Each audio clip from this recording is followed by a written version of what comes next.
Okay, welcome to this first video of the series. The objective of this series is to teach you how to construct triangles using a compass, a ruler, and a protractor. We will see all of these on the screen, and I hope you will find this video productive in your studies. Let's start looking at the question. This is a triangle that has three sides mentioned for you. What you should note is that you don't have any angles marked, which means that you have to work without angles. Okay. The diagram on the right is not drawn to scale. The base has been drawn for you. So this bottom line that is for 8 centimeters has been drawn for us. Um, okay. And what we will be doing is drawing all the other sides.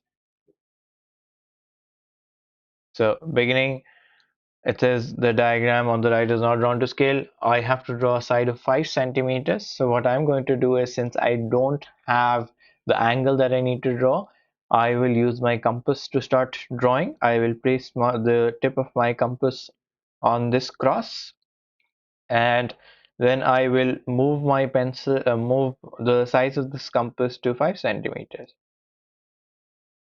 Okay, I'm going to take it a little outside. What I'm going to now draw is an arc.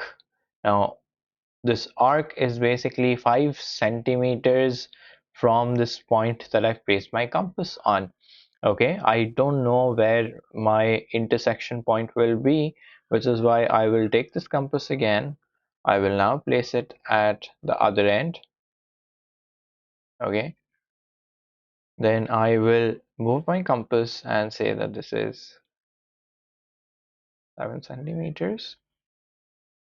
And I will now draw another arc. Where these 2 points meet is my point of intersection, and I'm going to use my ruler and draw a line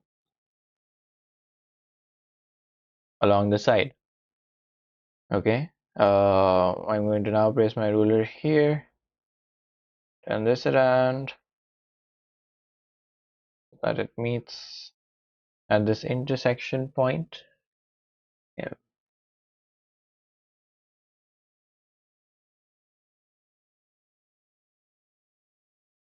Okay, and on the exam or wherever you're working, you can remove the blue arcs and come up with the final answer. So that is how you draw a triangle where you have just three sides and no angles given to you. Thank you for watching. I will be back with more videos in this series.